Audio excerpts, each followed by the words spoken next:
നമ്മൾ ഇന്നലെ ഒരു വീഡിയോ ഇട്ടിട്ടുണ്ടായിരുന്നു നമ്മുടെ ആ ഒരു മീറ്റർ ബോക്സിനകത്തൊരു കോവാലങ്കിളി വന്ന് മുട്ടയിട്ടിരിക്കുന്നത്. അപ്പം അത് നമ്മൾ ഇന്നലെ ആയിരുന്നു നമ്മൾ ശ്രദ്ധിച്ചത്. അപ്പോൾ ശ്രദ്ധിച്ച് അതിൻ്റെ വീഡിയോ എടുത്ത് നമ്മൾ അപ്ലോഡ് ചെയ്ത്. അപ്പോൾ ഇന്ന് നമ്മൾ നോക്കിയപ്പോഴത്തേക്കും ആ മുട്ടയ്ക്ക് വിരിഞ്ഞിട്ടുണ്ട്. അപ്പോൾ എത്ര ദിവസം മുന്നേ ഇട്ടതാണെന്നോ ഒന്നും നമുക്കറിയത്തില്ല. എന്തായാലും കിളിയുടെ ഇതേപോലെ കുറച്ച് അടുത്തുള്ള ആ ഒരു വരവും പോക്ക് കണ്ടപ്പോഴത്തേക്കും നമുക്ക് 2-3 ദിവസം സംശയം ഉണ്ടായിരുന്നു. പക്ഷേ അതിനകത്ത് കൂടുള്ള കാര്യം നമുക്ക് ഒട്ടും നമ്മൾ വിചാരിച്ചില്ല. അപ്പോൾ എന്തായാലും നമ്മൾ തുറന്നു നോക്കിയപ്പോഴത്തേക്കും കൂടും കാര്യങ്ങളൊക്കെ ഉണ്ടായിരുന്നു. എന്തായാലും ആ ഒരു മുട്ടകളൊക്കെ ഇന്ന് വിരിഞ്ഞിട്ടുണ്ട്. അപ്പോൾ വിരിഞ്ഞ മുട്ടകൾ ജസ്റ്റ് നിങ്ങൾക്കൊന്ന് കാണിച്ചു തരാം. അങ്ങനെ ഈ ഒരു മീറ്റർ ബോക്സിലാണ് നമ്മുടെ ആ ഒരു കിളി മുട്ടയിട്ടിരിക്കുന്നത്. എന്തായാലും നമുക്ക് ജസ്റ്റ് ഒന്ന് തട്ടി നോക്കാം കിളിയോ വല്ലതും ഉണ്ടോയെന്ന്. എന്തായാലും കിളിയൊന്നുമില്ല. തൊട്ടടുത്ത് കുറച്ച് ചകിരിയും കാര്യങ്ങളൊക്കെ കിടപ്പുണ്ടായിരുന്നു. അങ്ങനെ ഇപ്പോൾ നമ്മുടെ ആ ഒരു മീറ്റർ ബോക്സ് നമ്മൾ പെതിയെ തുറക്കുവാണ്. പെതിയെയാണ് നമ്മൾ തുറക്കുന്നത്. ആ ഒരു കൂടയിലോ ഒന്നും ടച്ച് ചെയ്യാനോ അല്ലെങ്കിൽ അനങ്ങാനോ കുലുങ്ങാനോ ഒന്നും പാടില്ല. അതൊന്നും നമ്മൾ പെതുക്കെ തുറന്നു. അങ്ങനെ എന്തായാലും നമ്മൾ അടുത്തോട്ട് ചെന്ന് നോക്കിയപ്പോഴത്തേക്കും നമ്മുടെ കിളിക്കുഞ്ഞുങ്ങളൊക്കെ നമ്മൾ വായും തുറന്ന് ഇങ്ങനെ എന്തോ തീറ്റ കിട്ടാനെന്ന രീതിയിൽ ഇപ്പം അമ്മക്കിളി കൊണ്ടുവന്നാണെന്ന രീതിയിൽ അതിങ്ങനെ ഇരിക്കുവാണ്. എന്തായാലും അന്ന് കണ്ട 4 മുട്ടയും ഇവിടെ വിരിഞ്ഞിട്ടുണ്ട്. ഈ ഒരു കിളിക്കുഞ്ഞുങ്ങൾക്ക് തീറ്റയായിട്ട് വരുന്ന അമ്മക്കിളി കയറുന്നുണ്ട്. നമ്മളൊരു ഗ്ലാസ് ഒട്ടിച്ചിട്ടുണ്ടായിരുന്നു. എല്ലാ മീറ്റർ ബോക്സിലും ഇവിടെ ആയിട്ട് ഒരു ഗ്ലാസ് കാണും. അത് പക്ഷേ കുറച്ച് കഴിയുമ്പോഴത്തേക്ക് ഇളകിപ്പോവും. അപ്പോൾ ഈ വഴിയാണ് സഞ്ചാരമൊക്കെ. എന്തായാലും ഇനി ഒരുപാട് നേരമൊന്നും നമ്മളിങ്ങനെ തുറന്നു വെച്ചുകൊണ്ടിരിക്കുന്നില്ല. നമ്മൾ പതിയെ എങ്ങനെയാണോ തുറന്നത് അതേപോലെ തന്നെ പതുക്കെ നമ്മൾ അടച്ചു കൊടുത്തിട്ടുണ്ട്. അങ്ങനെ നമ്മൾ ആ ഒരു കൂട് അടച്ചിട്ട് തിരിഞ്ഞ് നോക്കുമ്പോഴത്തേക്കും നമ്മുടെ ആ ഒരു കൂടിൻ്റെ ഉടമസ്ഥര് വെളി വന്നിരിക്കുന്ന കാണാം. എന്തായാലും നമ്മുടെ കിളികളെ നമ്മൾ കിളിക്കുഞ്ഞുങ്ങളെയൊക്കെ കണ്ടല്ലോ. എന്തായാലും നമ്മളവിടെ മാറിക്കൊടുത്തിട്ടുണ്ട്. നിങ്ങൾ കണ്ടാണ് അതിൽ അടുത്ത് തന്നെ അതിൻ്റെ ഓണർമാരെ നിൽപ്പുണ്ട്. അതുകൊണ്ട് നമുക്ക് അധികം നേരം അവിടെ നിൽക്കാൻ പറ്റില്ല. നമ്മളൊന്ന് തൊടാനോ ഒന്നും പിടിക്കാനൊന്നും പോയില്ല. ജസ്റ്റ് ഒന്നൊരു ബോക്സ് ഓപ്പൺ ചെയ്ത് ജസ്റ്റ് നോക്കിയത് മാത്രമേ ഉള്ളൂ. എന്തായാലും അത് അവരുടെ വഴിക്ക് പോട്ടെ. എന്തായാലും നമ്മുടെ ടാങ്കിൻ്റെ അടുത്തോട്ട് നമ്മൾ വന്നിട്ടുണ്ട്. ഇപ്പം കുറച്ച് വെയിലുള്ള സമയമാണ്. ഏകദേശം ഒരു 4-4:30 ആയുള്ളൂ. നല്ല വെയിലുണ്ട്. എന്തായാലും നമ്മുടെ ടാങ്കിൻ്റെ അടുത്തോട്ട് ഒരു വിധത്തിൽ സമ്മതിക്കില്ല. എന്താ നീ വന്നേ, വാ നീ വാ, ഇവിടെ ഇവിടെ ഇവിടെ നീ വയ്യ വാ. എന്തുവാ എന്തോ കാര്യമായിട്ട് എന്തോ കണ്ടു. വാ നീ കൂടെ കയറുക. ഓക്കെ, അപ്പം നമുക്കെന്തായാലും നമ്മുടെ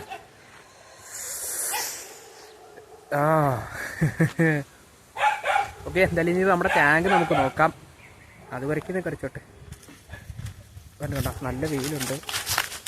നമ്മുടെ ടാങ്ക് രണ്ടുമല്ല ഒരെണ്ണം ഏകദേശം ഈ ഒരു ഫ്രിഡ്ജ് ബോക്സ് നമുക്ക് ജസ്റ്റ് ഒന്ന് ക്ലീൻ ആക്കാനുണ്ട്. കാരണം ഒത്തിരി ആൽഗയും കാര്യങ്ങളൊക്കെ ആയിട്ട് മീനുകൾക്ക് ശരിക്കും പറഞ്ഞു കഴിഞ്ഞാൽ ഒന്ന് വിസ്താരത്തിൽ നീന്തി നടക്കാനൊന്നും പറ്റുന്നില്ല. അത്യാവശ്യം നല്ലപോലെ തന്നെ ആൽഗയുണ്ട് ഇതിനകത്ത്. ഇത് കുറേ നമ്മൾ എത്ര മാസം, ഒരു 5-6 മാസം മുമ്പേ അങ്ങോട്ടാണെന്ന് തോന്നുന്നു ഒരു വീഡിയോ ഞാൻ ഇതിൻ്റെ അപ്ലോഡ് ചെയ്തിട്ടുണ്ടായിരുന്നു. അപ്പം അന്ന് നമ്മൾ ക്ലീൻ ചെയ്തതാണ്. പിന്നെ നമ്മൾ ക്ലീൻ ചെയ്തിട്ടൊന്നുമില്ല. അപ്പം നമ്മളങ്ങനെ ഒരു 6 മാസം അല്ലെങ്കിൽ ചിലപ്പോൾ 1 വർഷമൊക്കെ കഴിഞ്ഞായിരിക്കും ആ ടാങ്ക് ഒന്ന് ക്ലീൻ ചെയ്യുന്നത്. അപ്പം അതിൻ്റെ കൂടി പോയി കഴിഞ്ഞാൽ ശരിക്കും പറഞ്ഞാൽ നമ്മുടെ ആ ഒരു മീനിൻ്റെ എണ്ണം കുറയും. കാരണം ഇതിൽ മറ്റേ നമ്മുടെ തുമ്പിയുടെ ഇത് കാണും, ലാർവ. അത് നമ്മുടെ മീനിൻ്റെ കുഞ്ഞുങ്ങളെയൊക്കെ എല്ലാത്തിനെയും ഓരോന്നോരോന്നായിട്ട് തിന്ന് നമ്മുടെ ഫിഷ് മൊത്തത്തിൽ ഇല്ലാതായി പോകും ടാങ്കിൽ നിന്ന്. അപ്പം അങ്ങനെ വരാതിരിക്കാനും കൂടെ വേണ്ടിയാണ് നമ്മുടെ ഇടയ്ക്കിടയ്ക്ക് ഒരു വർഷം കൂടുമ്പോഴോ അല്ലെങ്കിൽ ഒരു 6 മാസം കൂടുമ്പോൾ 10 മാസം കൂടുമ്പം ജസ്റ്റ് ഇങ്ങനെ ടാങ്ക് വെള്ളം ഒന്ന് ഫുള്ള് കളഞ്ഞിട്ട് ജസ്റ്റ് മീനുകളെല്ലാം പിടിച്ച് മാറ്റി ജസ്റ്റ് ഒന്ന് ക്ലീൻ ചെയ്ത് പിന്നെ പ്ലാന്റ്സ് ഒക്കെ നട്ട് വെച്ച് പിന്നെ ആ ഒരു പഴയ പടിയിലാക്കി കൊടുക്കും.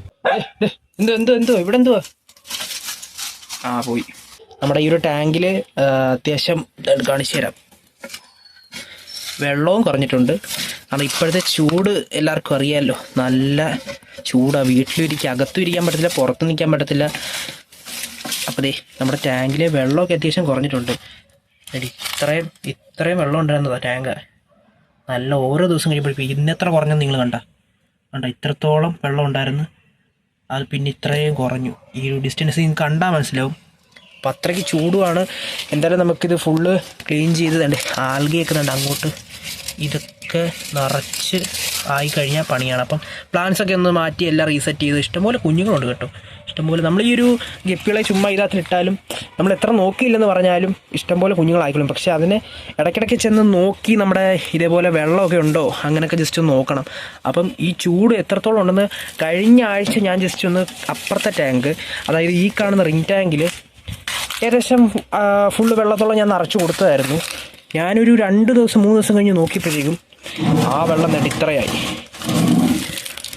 ഏകദേശം ആ ഒരു സിമെൻറ്റ് തേച്ചേക്കുന്ന ആ ഒരു ലെവലിന് ഞാൻ വെള്ളം നിറച്ച് വെച്ചിരുന്നായിരുന്നു. അപ്പോൾ ജസ്റ്റ് ഒന്ന് നോക്കാതായപ്പോഴത്തേക്കും, ജസ്റ്റ് ഒരു 2 ദിവസം കഴിഞ്ഞപ്പോഴത്തേക്കും ഈ ഒരു ചൂട് കൊണ്ട് ഈ ഒരു മൊത്തം വെള്ളം വലിഞ്ഞു. അപ്പം എന്തായാലും ഇതിനകത്തിലൊന്ന് നിറച്ച് കൊടുക്കണം. ഇതിനകത്തിലും അത്യാവശ്യം മീനാളായിട്ടുണ്ട്. കണ്ട ഇതിൽ നമ്മൾ നേരത്തെ ആ ഒരു ടാങ്കിൽ നിന്ന് പിടിച്ചിട്ട മീനുകളായിരുന്നു ഇതിനകത്തിൽ. അപ്പോൾ അതിച്ചിരി കുറച്ച് നല്ലപോലെ ആയിട്ടുണ്ട്. എന്തായാലും ഇതിൽ ഒരു പ്ലാന്റ് മാത്രമേ ഉള്ളൂ, വേറെ പ്ലാന്റ് ഒന്നും ഇല്ല, എല്ലാം അഴുകിപ്പോയി. നമ്മളിത് അങ്ങനെ ഓപ്പൺ ആയിട്ടൊന്നും ഇടത്തില്ല. അപ്പം ഇതിൽ ഇനി നമുക്ക് വെള്ളം നിറച്ചു കൊടുത്താൽ മാത്രം മതി, വേറെ നമ്മൾ ക്ലീനിങ്ങും കാര്യങ്ങളൊന്നും ആവശ്യമില്ല. കാരണം ഇതിൽ നമുക്കെല്ലാം ക്ലിയർ ആയിട്ട് കാണാം, ഈ ഒരു ടാങ്കിൻ്റെ അകം അടിവശമൊക്കെ ക്ലിയർ ആയിട്ട് കാണാവുന്നതുകൊണ്ട് തന്നെ ഇതിൽ പ്രത്യേകിച്ച് നമ്മൾ ചെയ്യണ്ട. പക്ഷേ അത് നമ്മൾ ഒന്ന് ക്ലീൻ ചെയ്യണം. അത് കുറേ നാളായി, ഏകദേശം എത്ര മാസമെന്നൊന്നും എനിക്കറിയത്തില്ല. എന്തായാലും അത്യാവശ്യമായി ആ ഒരു ടാങ്ക് നമ്മൾ ക്ലീൻ ചെയ്തിട്ട് എന്തായാലും ഇനിയിപ്പോൾ നമുക്ക് ഇതിൽ വെള്ളം നിറയ്ക്കുകയും അത് നമുക്കൊന്ന് ക്ലീൻ ചെയ്യാൻ വേണം. അപ്പോൾ തൽക്കാലത്തേക്ക് നമുക്ക് ഇതിൽ വെള്ളം റീഫിൽ ചെയ്ത് കൊടുക്കാം. അതിൻ്റെ പരിപാടി കുറച്ച് ലോങ് പ്രോസസ്സ് ആയതുകൊണ്ട് തന്നെ നമ്മളത് നാളത്തേക്ക് മാറ്റുന്നതായിരിക്കും. അടുത്ത ദിവസം നമ്മൾ വരുന്ന ദിവസങ്ങളിൽ അത് ക്ലീൻ ചെയ്യുന്നതായിരിക്കും. അപ്പോൾ എന്തായാലും നമുക്ക് ഇപ്പോൾ തൽക്കാലത്തേക്ക് ഈ ഒരു ടാങ്കിൽ നമുക്ക് അത്രയും വെള്ളം നിറച്ച് വെച്ചേക്കാം. എന്തായാലും നിറച്ച് വെച്ചിട്ട് നിങ്ങളെ ഞാൻ കാണിച്ചു തരാം. എന്തായാലും വെള്ളം കുറയുന്ന ആ ഒരു ഇത് അറിയാൻ പറ്റുന്നുണ്ടെങ്കിൽ നിങ്ങളെയും കൂടെ നാളെയോ അല്ലെങ്കിൽ അടുത്ത വീഡിയോ വരുമ്പം ഞാൻ കാണിച്ചു തരാം എത്രത്തോളം ആ ഒരു വെള്ളം കുറയുന്നുണ്ടെന്ന്. അപ്പോൾ നമ്മളിപ്പോൾ ബക്കറ്റ് കുറച്ച് വെള്ളം കൊണ്ട് ഒഴിച്ചു. പക്ഷേ നമ്മളെന്തിനാണ് ബക്കറ്റ് വെള്ളം ഒഴിക്കുന്നത്? നമ്മളിവിടെ ഓസുണ്ട്, നമ്മൾ ഓസിട്ട് ഒഴിച്ചാൽ പോരെ. അപ്പോൾ നമ്മൾ നോക്കിയപ്പോഴത്തേക്കും കറണ്ടില്ല. അപ്പോൾ കറണ്ട് വന്നപ്പോഴത്തേക്കും നമ്മൾ ഓസ് കണക്ട് ചെയ്തു. ഇപ്പോൾ രണ്ട് വെള്ളം കയറിക്കൊണ്ടിരിക്കുകയാണ്. എന്തായാലും ഈ ഒരു ടാങ്ക് നിറയാൻ കുറച്ച് സമയം എടുക്കും. എന്തായാലും അപ്പോഴത്തേക്കും നമുക്കൊന്ന് വെയിറ്റ് ചെയ്യാം. ഇപ്പം എന്തായാലും വെള്ളം വീഴുന്നുണ്ട്, നമ്മൾ മോട്ടർ ഓൺ ആക്കിയിട്ടുണ്ട്. അപ്പോൾ ഇത് ടാങ്ക് നിറയട്ടെ. അങ്ങനെ ഓസൊക്കെ നമ്മൾ കണക്ട് ചെയ്ത് നമ്മുടെ ആ ഒരു വെള്ളം ഇതിലേക്ക് നിറച്ചു കൊടുക്കുവാണ്. അപ്പം ഓസിലുള്ള ആ എയറും കാര്യങ്ങളൊക്കെ റിലീസ് ആവുന്നതാണ് നിങ്ങൾ കാണുന്നത്. എന്തായാലും ഇതൊക്കെ ഒന്ന് നിറഞ്ഞു കിട്ടാൻ കുറച്ച് ടൈം എടുക്കും. അതുകൊണ്ട് നമുക്ക് കുറച്ച് നേരം വെയിറ്റ് ചെയ്തിട്ട് നമുക്കൊന്ന് പറയാം. അങ്ങനെ ഇപ്പോൾ നമ്മുടെ ടാങ്ക് ഏകദേശം ഇപ്പം നിറഞ്ഞിട്ടുണ്ട്. ഇനിയിപ്പോൾ ഈ ഒരു ടാങ്കിൻ്റെ പരിപാടി കഴിഞ്ഞ് ഇതിൽ ജസ്റ്റ് വെള്ളം നിറച്ചാൽ മാത്രം മതിയായിരുന്നു. ഇനിയിപ്പോൾ നമുക്ക് ഈ ഒരു ടാങ്ക് നമുക്ക് വരുന്ന ദിവസങ്ങളിൽ നമുക്ക് സെറ്റാക്കി എടുക്കണം. ഇതിനകത്ത് ഈ ഫുള്ള് മെമ്പർക്ക് പോലെ നേരത്തെ ആ ഒരു ആൽഗയും കാര്യങ്ങളൊക്കെ മാറ്റി ഒന്ന് ക്ലീൻ ആക്കി നമുക്ക് അതിൽ മീനുകളൊക്കെ ഒന്ന് പിടിച്ച് മാറ്റണം. അതൊക്കെ മാറ്റി നമുക്ക് ഫുൾ ക്ലീൻ ആക്കിയിട്ട് സെറ്റാക്കി വെക്കണം. എന്തായാലും അങ്ങനെ ഇന്നത്തെ പരിപാടി ഇത്രയേ ഉള്ളൂ. അപ്പോൾ എന്തായാലും നമുക്ക് ആ ഒരു ടാങ്ക് ക്ലീൻ ചെയ്ത ദിവസം നമുക്ക് കാണാം. ഓക്കെ.